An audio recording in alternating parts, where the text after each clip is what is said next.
Okay, so now we're going to actually make a physical item that we can use in life.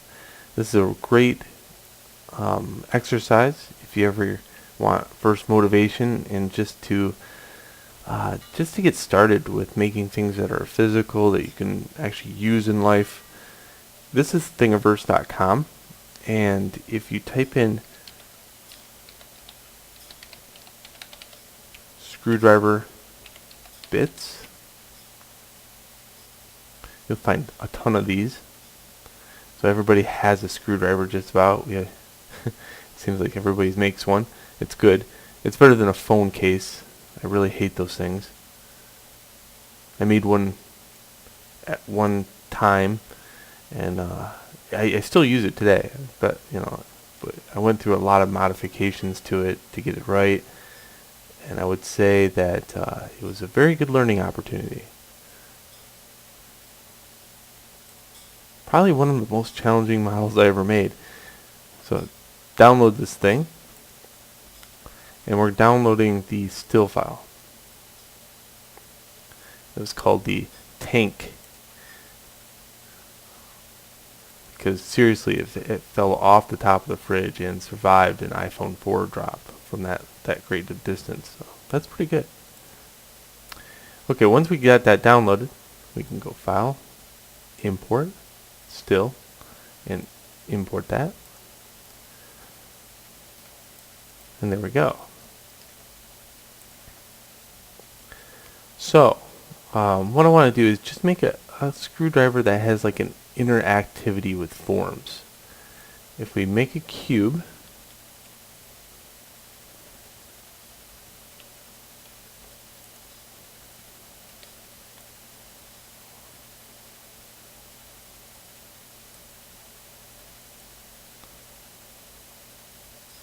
let's say we have something like this. Let's say we want something really small that we can kind of fit in our pocket and still use, still be sturdy. So these models that are coming off Thingiverse are to scale, usually to scale. Again, it is pretty handy to have a pair of calipers around to make sure that is true. I've had a couple models come off.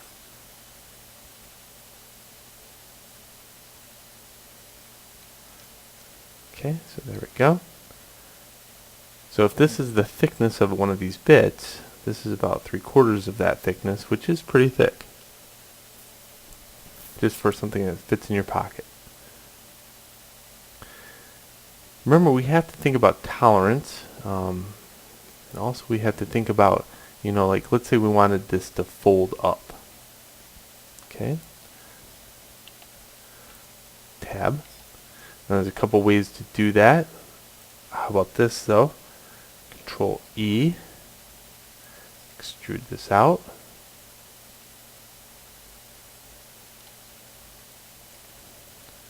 And then we scale it.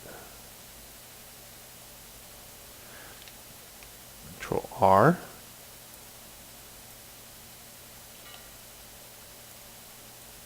Grab this edge and this edge. Scale it.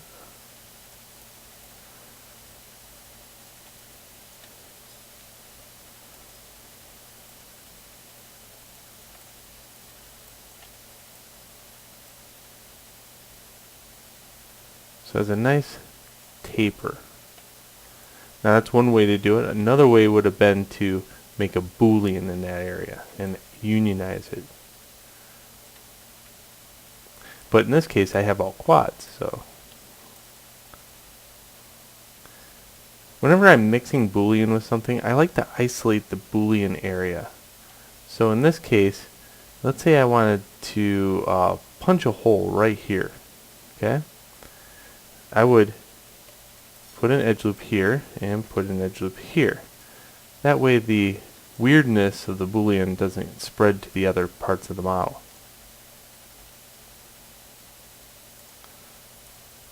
Okay, if I take this edge, I'm going to go like this. Snap, cursor to selected.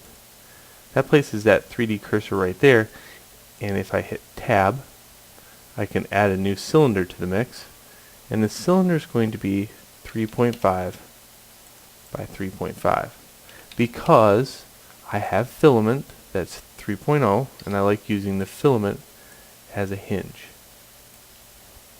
That way everything's plastic. I used to waste tons of money on these screws, okay, and they're metric, because you want to like make this stuff so it's universal to, you know, European, UK, anything.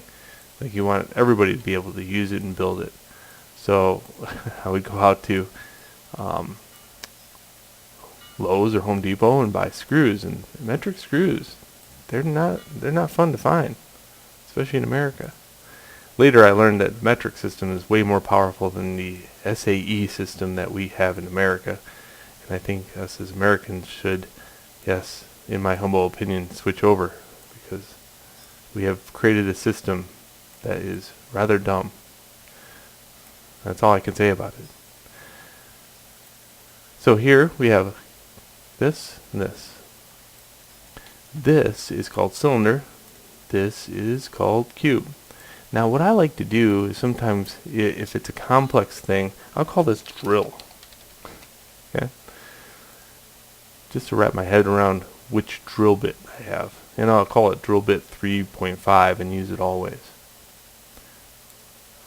Here, I'm going to go Boolean, difference, drill, and apply it. So we won't get rid of that, we'll just put it over here, and there we go. We got now this. And you can see the weirdness of the Boolean is now isolated in that area.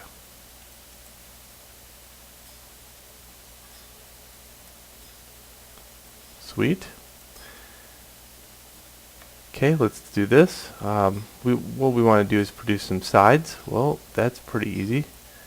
Let's take the sides that are already on it, Shift D, duplicate them, and then go Mesh, Vertices, Separate, Selection, and hit Tab.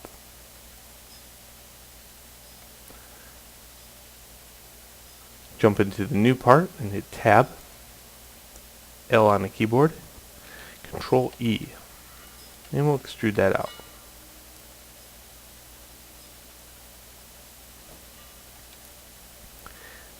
Now, remember, you can use the bit as the actual kind of scale that you're thinking, because it's real world value. Okay, so always remember that. The tolerancy factor is a little harder to get every once in a while until you get used to it. So here's this part. I'll origin to geometry it, center the pivot. I just duplicated this one. And if I change the value here in X, you can see X going this way, to like 0.5, I can use this as my tolerance factor for the two parts touching. I like to put a 0.5 tolerance on everything.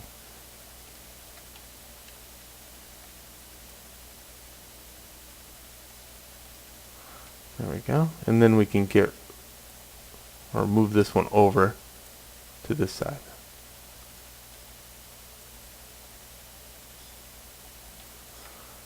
Okay, Shift D to duplicate this one and move it over here.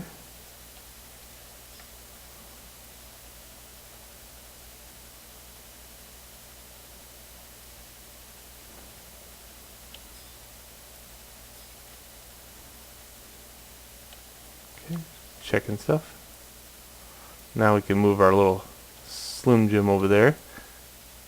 This is what we have. Alright, now what we want to do is Boolean this to this. Let's go to the next video because this is getting rather long.